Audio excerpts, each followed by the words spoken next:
بسم الله الرحمن الرحيم الحمد لله رب العالمين والصلاة والسلام على سيدنا محمد وعلى آله وأصحابه أجمعين أما بعد محترم برادرlar hurmatli otaxonlar aka opa singillar assalomu alaykum va rahmatullohi va barakatuh. Allohga shukronalar hamdu sanolar aytib bu ulug' muborak ayyom juma kunidagi suhbatimizni boshlaymiz. Tashqarida boshqa mabodo joy yetmasdan qolganlar pana-panaroqda biroz tik turib bo'lsa ham ozgina sabr qilamiz. Bugun keyin ibodat vaqtida bir necha daqiqada Xudo xolasa ibodatlarni bajara olamiz. Muhtaram birodarlar, hurmatli jamoat, ma'lumlaringiz kim? Biz o'tgan suhbatlarimizda payg'ambar sollallohu alayhi vasallam yo'llaridan yurib boradigan, inshaalloh jannatga loyiq bo'ladigan jamoat xususida va bularni nomlari butun olamda ahli sunna val jamoa degan nom bilan tanilgani haqida aytib o'tgan edik. Bu narsa asosan e'tiqodga taalluqli, e'tiqoddan, aqidadan kelib chiqadigan yo'l yo'riqlar, belgilar ekanligi va bu ahli sunna val jamoada ham turli xil mazhablar mavjud bo'lsa-da, lekin ularning asosi e'tiqodlari bir bo'lgani uchun bularni hammalarini bitta jamoa deb qaraladi. Ularni bir-birlariga qarama-qarshi qo'yilmaydi. Boshqa firqalar deb aytilmaydi. Bular hammasi bitta yo'l, bir jamoa, shu najot topadigan jamoa deb e'tirof etiladi. Mana shu jamoa shu nom bilan tanilib boshqa atrofdagilarga sunniylar, ahli sunna deb tanilishlariga sabab bo'lgan bir qancha jarayonlar bor. Bularni biz asta ko'rib, qo'limizdan kelgancha bu narsalarni miyamizga, zehnimizga jo qilishimiz kerak bo'ladi. Shuning uchun ham biz navbatdagi suhbatlarimizda bugundan boshlab mana shu sunniylar jamoasi, ahli sunna val jamoa deb tanilgan kishilarning tarixlari haqida va bularning eng mashhur, ko'zga ko'ringan kishilar haqida qisqa sizlarga ma'lumot berib o'tamiz. Va bularning ichlaridagi eng mashhur bo'lganlari sunnat imomlari deb tanilgan imomlar xususlarida biz to'xtalib o'tamiz. Ahli sunna imomlari deganda e'tibor qilinadigan kishilar ilgari ham eslab o'tganmiz. Bular juda ham ko'pchilik, lekin mashhurlari Imom Abu Hanifa, Malik, Shofi'i, Imom Ahmad bin Hanbal va shunga o'xshagan bir qator imomlar borlar.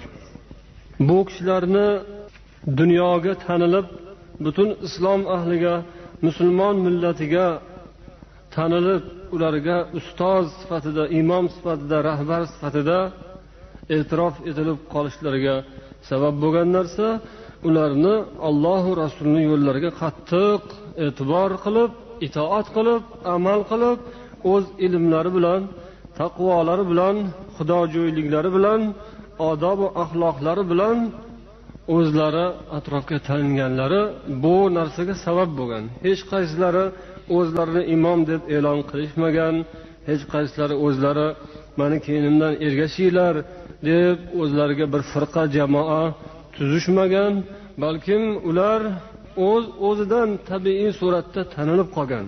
Hamma ularga ishongan, ularning ilmi, taqvosi olamga mashhur bo'lgan, hamma e'tirof etib, shunday oxiri mana bundoq nomga ular o'zlari xohlashmasa ham Alloh taoloning irodasi bilan bu shunday hosil bo'lgan. Islomda mana shunday kishilarni imomlar deb, islom imomlari, sunnat imomlari, ahli sunna imomlari deyiladi. Lekin bu imomlik degan kalima, bu tushuncha Shialardagi imomlik degan tushunchadan farq qiladi.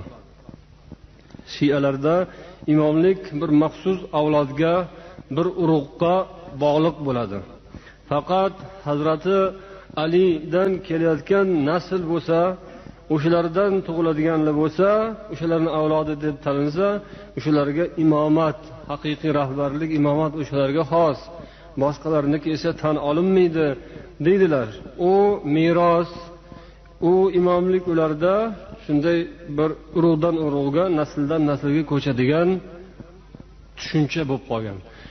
Lekin ahli sunna val jamoada, sunniylarda esa bundan farqli o'laroq imomlik bu tug'ilmaydi. Imom bo'lib tug'ilmaydi odam. Bu meros bo'lmaydi nasldan naslga. Bu balkim kasbiy narsa, ya'ni harakat bilan o'zini dinga sodiqligi, islom ilmlarini egallagani, shu ilmiga amal qilishi, o'zini taqvosi, axloqi, odamlarning o'rtasidagi tutgan o'rni, shu jihatlari bilan u imomlik martabasiga erishishi mumkin. Bu qandaydir bir sharaf, u qandaydir bir maxsus beriladigan unvon emas, balkim o'z-o'zidan insonning harakati shu narsaga erishayin degan harakati bilan emas, Allohu payg'ambar yo'lidan adashmasdan eson omon Alloh roziligiga, jannatga yetib olayin degan harakati bilan bo'ladigan narsa. Demak, bu sunnat imomlari deganlarimizda, yuqoridagi kishilarida hammalarida mana shundoq fazilatlar jamul-jam bo'lgan. Biz bugun sizlarga mana shu imomlarni birinchilari Imom Abu Hanifa rahmatullohi alayhi haqida hikoya qilmoqchimiz. Ya'ni bularni biz tanishimiz kerak, bilishimiz kerakki, har kimni keynidan ergashib, yo'ldan adashib qolmasligimiz uchun. Kelgusi suhbatlarimizda qisqa qilib boshqa imomlar haqlarida ham to'xtalib o'tamiz. Bu kishi ismlar Nu'man bin Sabit, juda ham bir yuksak olim, o'z davrlarining yetuk allomasi bo'lganlar. Hozirgi Iroq mamlakatining Kufa shahrida 80-hijriy yilda dunyoga kelganlar. Ya'ni payg'ambar alayhisalom hijratlaridan 80 yil keyin. O'sha sahobalar asrining oxirrog'ida dunyoga kelganlar.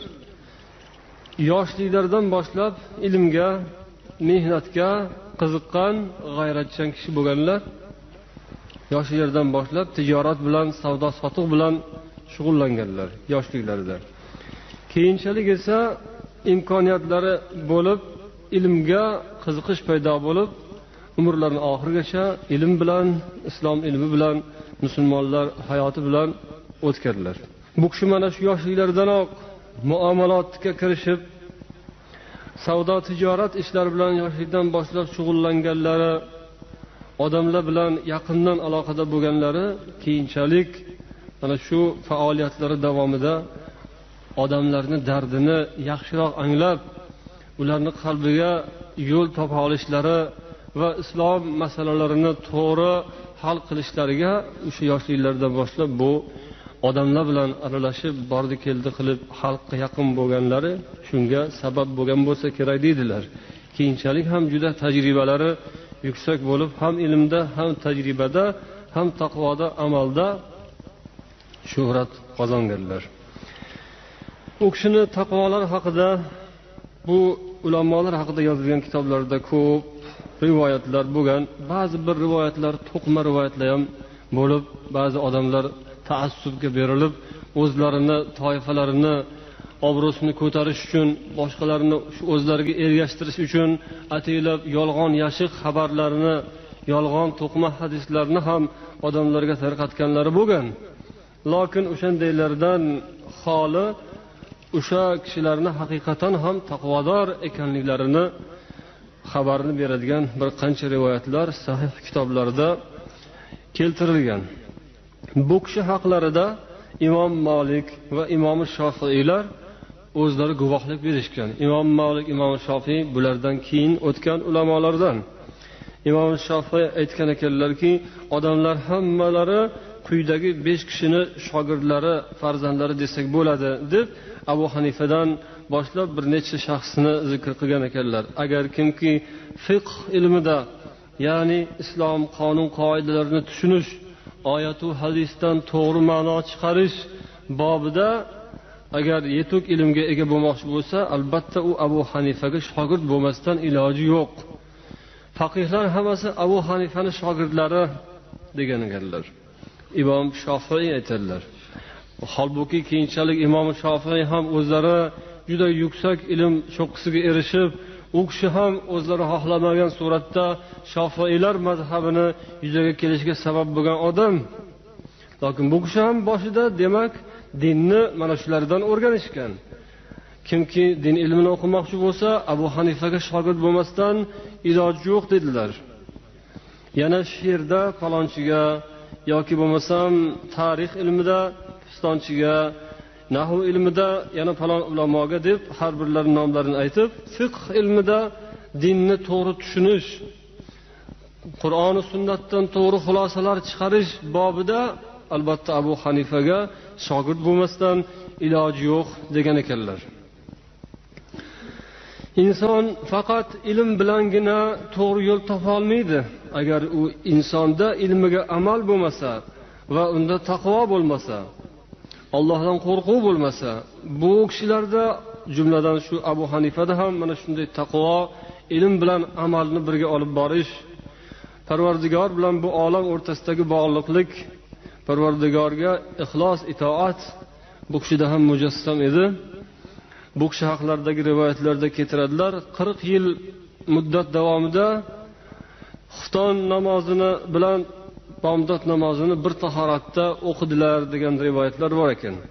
Ya'ni kechalari uxlamasdan yoki juda ham kam uxlab, kunduzi ozgina dam olib, kechasi ibodat bilan va ilm tahsili bilan shug'ullanar ekanlar. Bularni taqvolaridan agar misol keltiriladigan bo'lsa, bu kishilar aslo mansabparastlikka, o'zlarining nomlarini chiqarish, shuhrat qozonishga harakatlari bo'lmagan. Misol shulki, bu kishi hayotlari davomida bir necha marotaba qozilik martabasiga, mamlakatning bosh qozisi martabasiga taklif qilingan, oxir majbur ham qilingan, lekin qabul qilmagan ekanlar. Shu hukm chiqarishda birovga zulm qilib qo'yamanmi deb qo'rqib, shariat qoidalaridan chetga chiqib qolsam, Allohdan qo'rqaman degan mulohaza bilan bu ishni qabul qilmagan ekanlar. Rasulullohning hadislarida qodiyan finnar va qodin fil jannati deb xabar berilgan. Buni yaxshi biladilar. Ya'ni ikkita qozi do'zaxda, bitta qozi jannatda deganlar.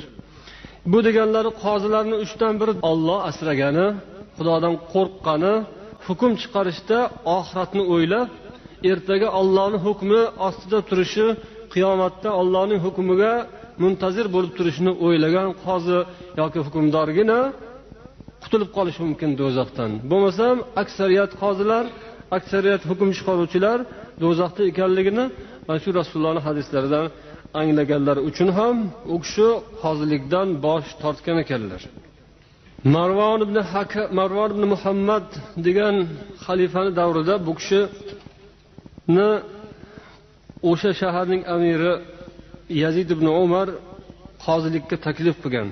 Bu kishi rad etgandan keyin alam ustida bizni so'zimizni qabul qilmadi deb 100 darra urishga buyurgan. Keyin har kuni 10 darradan urishib turishga buyurgan ekan. Zora unab qolsa deb. Lekin baribir bu kishi qabul qilmagandan keyin oxiri qo'yib yuborishdi. Keyinroq Abbosiylar davlati vujudga kelgandan keyin ularning podshosi Mansur Bag'dod shahrini qurib, Kufadan Abu Hanifani Bag'dodga taklif qiladi va bu shaharda qozilik, mamlakatda qozilikni yana olib borishni Abu Hanifaga taklif etadi. Chunki o'z-o'zidan ma'lum, bu kishining singari taqvoli, ilmli odam yo'q edi o'sha vaqtda. Shuning uchun ham bilib podsho bu kishiga taklif etdi. Ammo Abu Hanifa bundan uzr aytdilar. Meni qo'limdan kelmaydi bu ish dedilar. Bu narsa meni qo'limdan kelmaydi degandan keyin boshqa odam toping, meni qo'limdan kelmaydi desalar, podsho aytdiki, yolg'on aytyapsiz.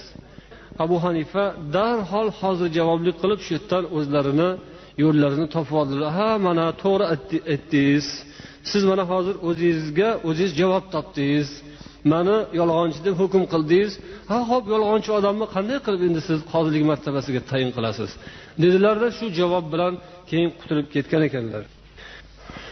Bu kishi o'sha vaqtdagi olimlar, ilm ahllariga ko'p o'rinda qarshi chiqqan ekanlar. Ular fatvolarni noto'g'ri berishib, dinda ehtiyotsizlik qilishar ekan ba'zi birlari hatto Abu Hanifani podshoga chaqib, yomonlab, ataylab, "Podshoyim, sizni Abu Hanifa undoq dedi, mundoq dedi" deb aytmagan gaplarni olib borib, o'sha ilmda bir subuti bo'lmagan mansabparast, obro'parast, ozgina ilm olib, o'zini hammaga doston qilishni yaxshi ko'radiganlar hamma zamonda bo'lib turadi ekan. O'sha vaqtda ham ba'zi ahli ilmlari Abu Hanifani boshlariga bir qancha kulfatlarni yog'dirishga harakat qilib, podshoga olib borib chaqishaverar ekan. Podsho har safar u kishini chaqirib shunaqa dedingizmi deb so'rasa, Abu Hanifa hozir javobliklari bilan, juda zukkoliklari bilan hech ilintirolmas ekan, javob topib berar ekanlar. Ba'zida shunday bo'lar ekanki, o'sha chaqqan, u kishi haqlarida ig'vo gaplarni olib borgan kishini o'ziga ayb shunday bo'yniga qo'yilib qolar ekan. Shunday holatlardan birida, shunday ahli ilmlardan biri, siz meni qonimni to'kmoqchi bo'ldingiz-a? Podshoga meni shunday qilib teskari qilib qo'ydingiz masalani deganda, Abu Hanifa yo'q, undoq emas. Siz meni qonimni to'kmoqchi bo'ldingiz, men sizni ham asrab qoldim, o'zimni ham jonimni asrab qoldim deb javob berar ekanlar. U kishidagi bu ya'ni taqvo va ilmni yetukligiga shuni o'zi hujjat.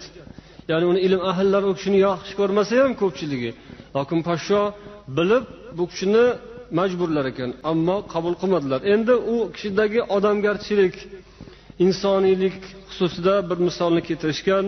Bir qo'shnilar bo'lar ekan, etikdo'z qo'shnilari. U juda bir fosiqroq odam ekan. Har kuni ko'chada ishlab topgan pulga kechqurun kelayotganda bir ikkita baliq olib, keyin bir aroq topib, uyga kelgandan keyin maishat qilar ekan o'zicha. Balonni qovurib yeb, ustidan aroqni ichib, keyin baqirishga tushar ekan. Har kuni baqirib, u o'zicha xirgoyi qilar ekan. Abu Hanifa esa kechasi turib tahajjud namozi o'qirganlar. U o'zicha she'r aytar ekanki, "Adauni va ayyafatan adau" deb. Ya'ni voydod, men holimdan xabar oladigan hech kim yo'q. Menga hech qaysinisi bu zamondagilar boqmaydi, holimdan xabar olmaydi. Men qanday ham zo'r yigitman-u, qarang, qanday zo'r yigitni bilan tashlab qo'ydi. Mendayin yigitni qadriga yetmaydi bu zamona ahli deb shunday xirgoyi qilar ekan. Har kuni shu ekan ahvol, har kecha. Lekin kunlardan bir kun bu ovoz chiqmay qopti. Keyin Abu Hanifa hayron bo'lib, hol ahvol so'rabdilar, surishtiribdilar. Bu kechasi bilan bo'ladigan ovoz chiqmay qoldi. Namoz bomdod o'qib bo'lganlardan keyin haligini holdan xabar oldirsalar, voqea shunda olib bo'lgan ekanki, podshoning odamlari kelib uni olib ketishgan ekan. Endi bir aybini topishibdi, nimadir ayb kamchiligini topgan bo'lsa kerakda, olib borib qamab qo'ygan ekan. Keyin bu gapni eshitgandan keyin Abu Hanifa qo'shnilik haqqi deb, u ham bir fosiq bo'lsa ham baribir musulmonlik da'vosi bor. Shuni hurmatidan xachirlarni minib, keyin amirning oldiga borgan ekanlar. Amir saroyini ostonasiga yetganlarida xabar yetkazishdiki, Abu Hanifa keldilar deb. Shunda amir aytgan ekanki, kirgizinglar, ruxsat beringlar, xachirlardan tushmasdan kesillar. U bo'lmasam podshoning saroyiga borganlar oson emas-ku, qanday qilib kirish o'zi ma'lum. Lekin u amir aytdiki, podsho xachirdan tushmasdan kesinlar. Mana shu o'tirgan joyimga, gilamimga xachirlar bilan chiqsinlar. Xachirlarini oyog'i bosib chiqsin gilamga, shunday olib kelinglar, deydi amir. Keyin xuddi shu holatda kirgan ekanlar. Amir so'radiki, kesinlar, nima hojat, bizga qanday ishlar tushib qoldi deganda, u kishi aytdilarki, mana bir etikdo'z qo'shnim bor edi. Shuni siz odamlaringiz olib ketib qamab qo'yishdi. Shu shuni man so'rab keldim sizdan, shuni iloji bo'lsa chiqarib yuborsangiz. Shundan keyin amir farmon chiqarib buyruq berdiki, darhol o'sha Abu Hanifaning qo'shnilarini chiqarib olsin va bu kishini hurmatlaridan o'sha kecha shaharning yana boshqa qismida qanday bir odam qo'lga tushgan bo'lsa, uni ham afv qildik. Ularni ham chiqarib olinglar deb amir buyruq berdi.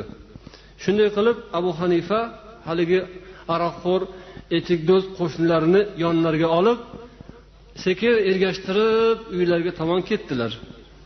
Uyning ostonasiga yetib bo'lgandan keyin halinga unday qarab, "Ya fata, adanaka."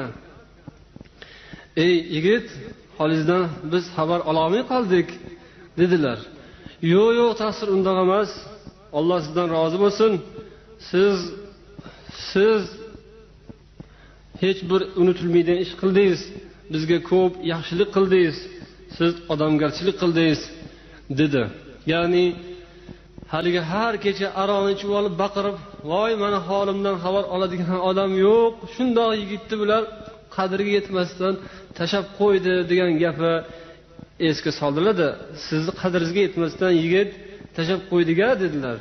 Shundan keyin yo'q, ta'sir, uzr, ma'zur deb o'shandan bu yoqda u tavba tazarru qilib, iymon islomi yaxshi bo'lib, ikkinchi bunaqangi noto'g'ri yo'lga yurmaydigan bo'lib, insofi kelib, yaxshi odam bo'lib ketgan ekan.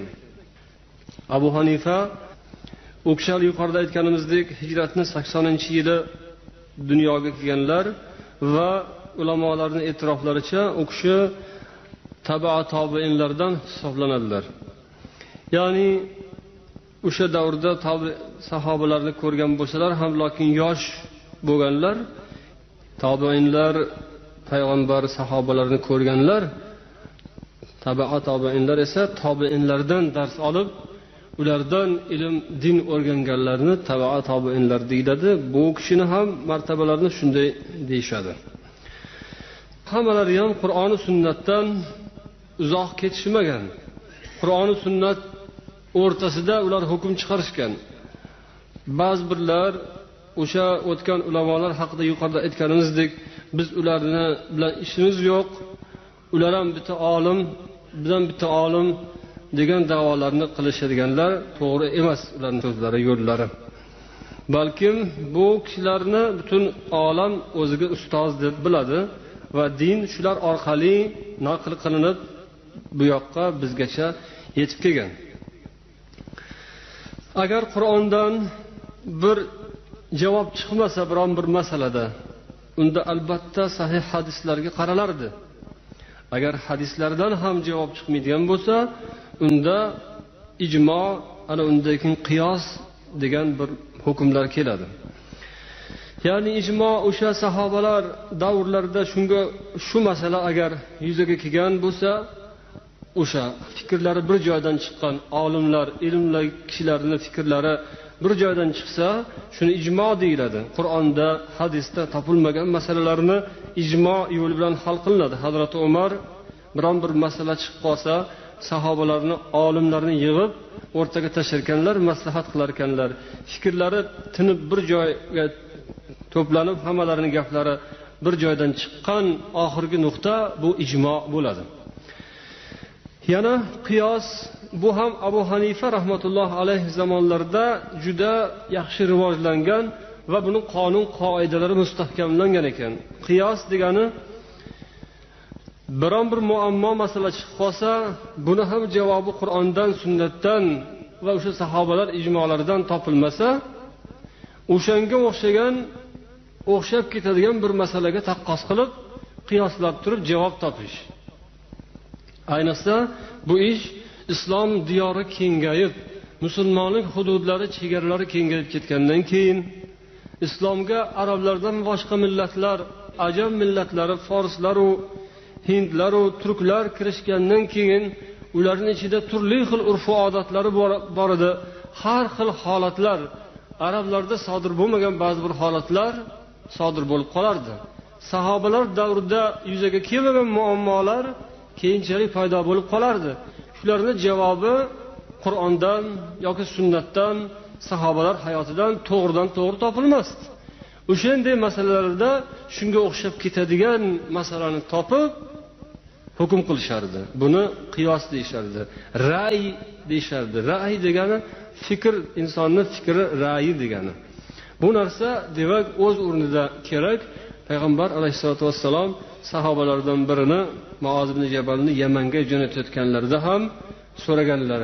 Borib qanday hukm yurg'izasan deganlarida Allohning kitobi bilan, agar topmasang-chi Allohning kitobidan shu javobni, kerakli javobni payg'ambar sunnati bilan, undan ham topmasang-chi, unda o'zim ijtihod qilaman, o'z ra'yim bilan Qur'on va sunnat o'rtasidan chegarani buzmagan holda o'zim javob topishga harakat qilaman deganda Rasululloh xursand bo'lib u kishini ko'kraklariga urib qo'yganlar. Alloh va Rasul rozi bo'ladigan yo'lga seni ko'ndiribdi. Meni elchim Rasulullohning elchisini Alloh shu haq yo'lga ko'ndirgani uchun unga hamd sano bo'lsin deb Rasululloh rozi bo'lganlar. Demak, Qur'on, sunnat va ijmo sahobalar hayotdan javob topilmasa, unday paytda mana shu ra'y, qiyos degan qoida ishga tushadi. Shu qoida Abu Hanifa rahmatulloh alayhi zamonlarida juda ham rivojlangan ekan. U kishini bu hozir aytganlarimiz din, ibodatlar, muomalatlar, odamgarchilik xususidagi ba'zi bir u kishining hayotidan keltirilgan misollar. U kishi siyosat bobida ham o'ziga xos fikrlar aytgan ekanlar. Xalifalik haqida aytgan fikrlari shu ekanki, haqiqiy xalifalik Hazrati Ali bilan tamom bo'lgan degan ekanlar. Qolganlari o'sha u kishidan keyingi zamonda kelganlari qandaydir yo'llar bilan, ba'zi o'rinlarda zo'ravonlik bilan, kuch ishlatish bilan egallanganligini hisoblab, bu kishi bu mashvarat bilan bo'ladigan ish degan fikrni aytgan ekanlar. Keling, xush kelibsiz. O'tiring. Rahmat.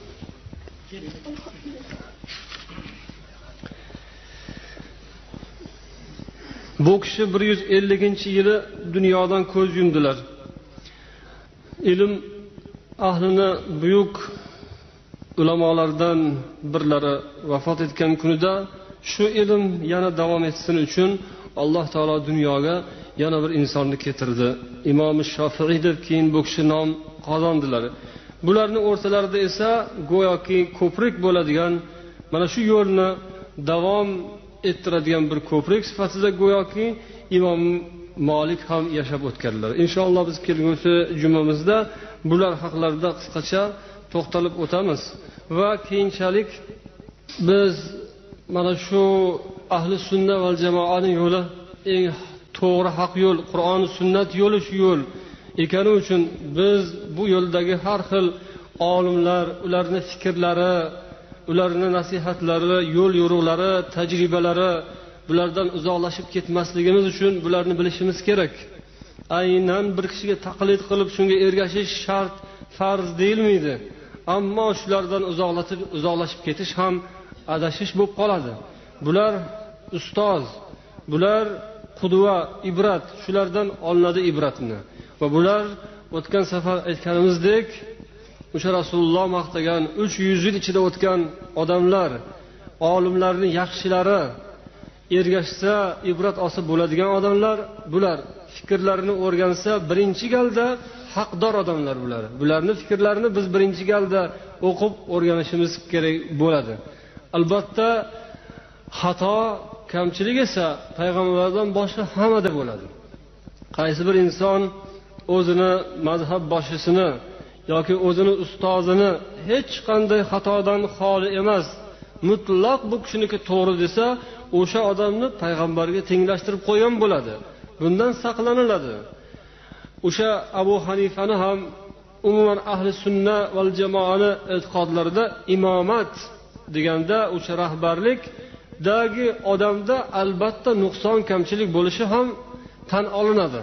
Shialarda esa nuqson kamchilik tan olinmas ekan. Ular ismat bo'ladi. Ismat degani saqlanish. Alloh ularni salomat saqlaydi. Ya'ni shu Hazrat Alidan davom etib keladigan avlod bo'lsa, ularni faqatgina Alloh saqlaydi.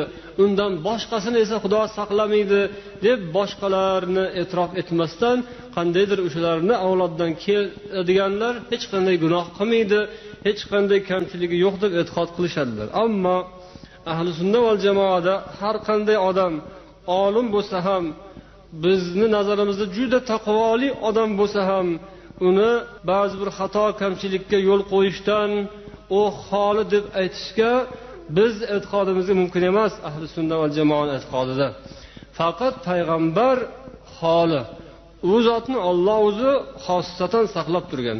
Shunga ko'ra bu ulamolarni birontalarga taassub qilish emas, bularni qadrlarini bilish kerak.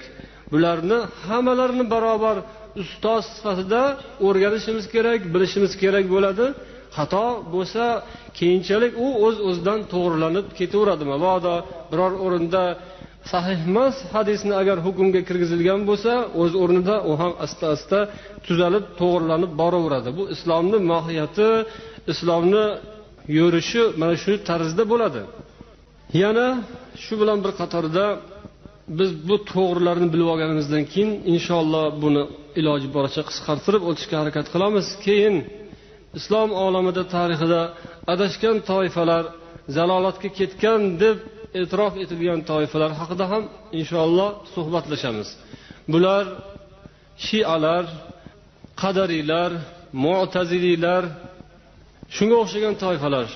Bular haqida ham biz qisqacha tushunish olishimiz kerakki, bugungi kunda aralash-quralash bordi-keldilar ko'payib ketgandan keyin har xil fikrlar aralashib ketishi mumkin.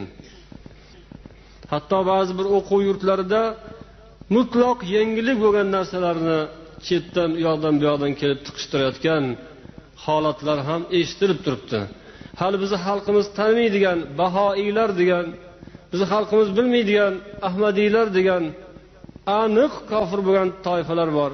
Ular o'zini musulmon deb da'vo qiladilar, Qur'onni tan olamiz deydilar, lekin Qur'on ta'limotiga, sunnatga butunlay teskari gapni gapiradilar. Payg'ambarlik yana davom etadi deydilar. Muhammad payg'ambardan keyin yana falonchi pistonchilar payg'ambar bo'lgan deydilar. Mana bularning odamlari hozir yurtimizda yo'q emas. Ular hatto o'sha ilmga chanqoq bo'lgan yoshlarning ichiga, miyasiga kirib boryaptilar. Shuning uchun bu muhim. Bugungi kunda ibodatdagi ba'zi bir ibodatning ko'rinishidagi ixtiloflar juda ham muhim emas. Bu asta-asta inshaalloh tuzalaveradi. U xilma-xillik hech narsa qilmaydi, hammasida hujjat bo'lsa mayli, ammo eng muhim narsa e'tiqoddagi buzilish. Hozir shunday ba'zi bir ko'rinishlar, ayanchli ko'rinishlar, noxush holatlar quloqqa chalinib turadi. Shuning uchun ahli sunna val jamoa kim? Hanafiylar kimlar? Malikiylar kimlar? Shofiiylar, Hanbaliylar kimlar? Bularni yaxshi bilib olamiz inshaalloh. Undan keyin esa haligi narga adashgan toifalarni ham o'tarimiz. Men hozir so'zimda ishora qilib o'tdim. Hanafiy, Shofiiy, Malikiy, Hanbali, Vahobiy deganlar ham shularning ichida. Ular ham tashqaridagi odamlar emas. Vahobiy degani Ahmad bin Hanbalni mazhabidagi odamlar. Yana ahli hadislar, hadis bilan ko'proq shug'ullanamiz deydiganlar, bular hammalari ahli sunna val jamoa. Bular hammasi haq yo'lda, bular hammasi bir odam. Lekin odamlar bir-birini tanimay, o'zini do'sti bilan jiqqamush bo'lib, bo'g'ishib o'tiradigan joylar ham bo'ladi. Bilmasligimiz oqibatida. Inshaalloh bu narsalarga bir jiddiyroq qarasak, Xudo xolasa hammasi yaxshi bo'lib ketadi. Mu'tazililar adashgan toifalar. Ayniqsa qadar masalasida, taqdir masalasida ular butunlay teskari gapni gapiradilar. Hanafiy, Shofiiy, Maliki, Hanbali, ahli hadislar hammasi, Hanafiylar bilan hammasi qadar masalasida, taqdir masalasida fikrlari bir xil. Mu'tazililar qadarni, taqdirni boshqacha talqin qiladilar. Ularni ham sharpalari sezilib qolayadi atrofimizda ba'zi bir joylarda. Shuning uchun inshaalloh Mu'tazililar kimlar? Bularni ham o'ziga xos jihatlarini va e'tiqodlarini o'rni kelganda aytib o'tarmiz. Alloh taolo hammamizni e'tiqodimizni salomat bo'lishini o'zi nasib etsin. Bu aqida, e'tiqod muhim narsa. inson ibodatini poydevori, umrini ham poydevori desak bo'ladi. Shu poydevor mustahkam butun bo'lsa, inshaalloh hammasi yaxshi bo'lib, jannatga sazovor bo'lamiz. Subhanakallohumma va bihamdik, ashhadu an la ilaha illa anta, astaghfiruka va atubu ilayk. Allohumma salli ala Muhammad va ala alihi va ashabihi ajma'in bi rahmatika ya arhamar.